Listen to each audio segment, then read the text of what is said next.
Hello, friends. This is Dave Hurwitz, executive editor at ClassicsToday.com, here with a perfectly useless collection of Stravinsky ballets with one interesting item that isn't a Stravinsky ballet, featuring the, as usually useless, Les Siècles under François-Xavier Roth on Harmonia Mundi. Now, look, let me just, I hesitate to have to go through this again, because we've been through it so many times, but they keep releasing them, so I'll keep talking about them.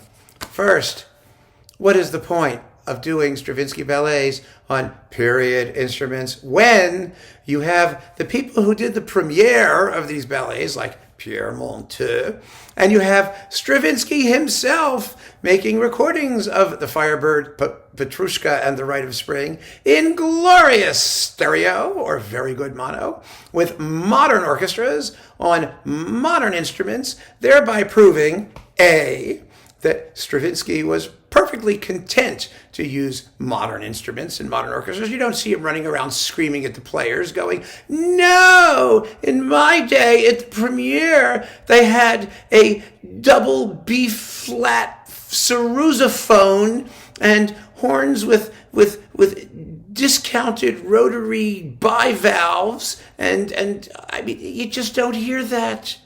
No one cared, and there's a reason nobody cared. Same thing with Pierre Monteux. God knows he knew how to play Petrushka. He recorded it in stereo with the Boston Symphony. He did the Rite of Spring in Boston too, and with a lot of other people. Paris Conservatory, all in stereo. I mean, this is such bullshit. I mean, granted, they do use the original scoring of like the Rite of Spring. The version played at the premiere. It's as premiered. But that's just a historical exercise. There's no musical value in that. There really isn't, because what matters far more, I mean vastly more, than the instruments used is how they're played. I mean, sure, okay, so you can use brass instruments that sounded a little smaller and strings that sounded a little thinner, but I mean, are the bad balances throughout the Rite of Spring where you can't hear brass lines or things get buried? I mean, that has nothing to do with the fact that they're authentic. It has to do with the fact that Roth doesn't conduct it well. And they're exciting performances. I mean, don't get me wrong. They're quick, they're lively, they're fresh. I don't have any problem with any of that. I don't like the articulation. There isn't any historical evidence for this sort of constant staccato, slash and burn, cut every note value short thing that he does in the quick or loud music of these pieces. There's no reason for that. There's no historical sanction for that. None whatsoever. And we have modern versions by people of vastly greater authority in this music than this guy. And that's the point. So what the hell is he doing? I mean, why? Who cares? Pinchas Zukerman, some of you may remember this. Pinchas Zukerman gave a famously scatological interview in Fanfare magazine where he curses all over the place. He gets hysterical about the period instrument movement. But he makes a very good point. The point that he makes is, he said, any noise that they make on their scruffy period instrument violin, I can make on mine. The question is, why would I want to?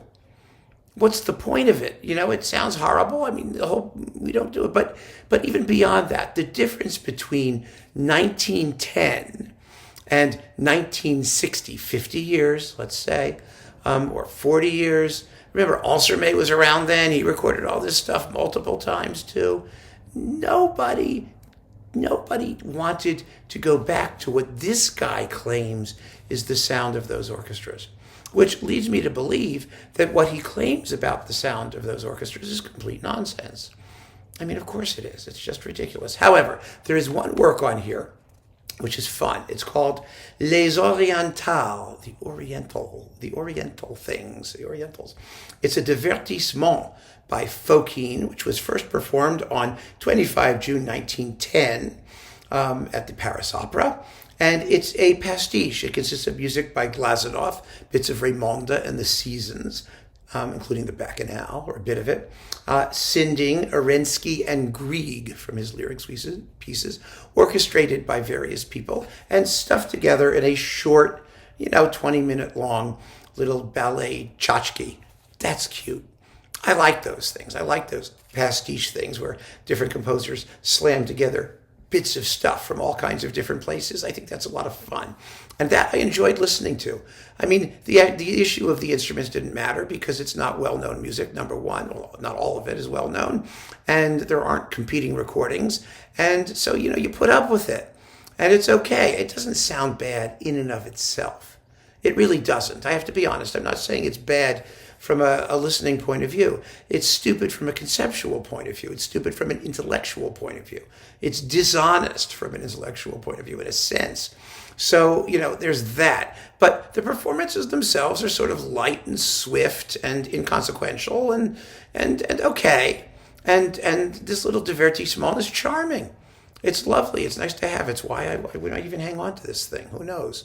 But boy, come on. Just stop BSing us, you people out there. Keep on listening, friends. Thanks for joining me. Take care.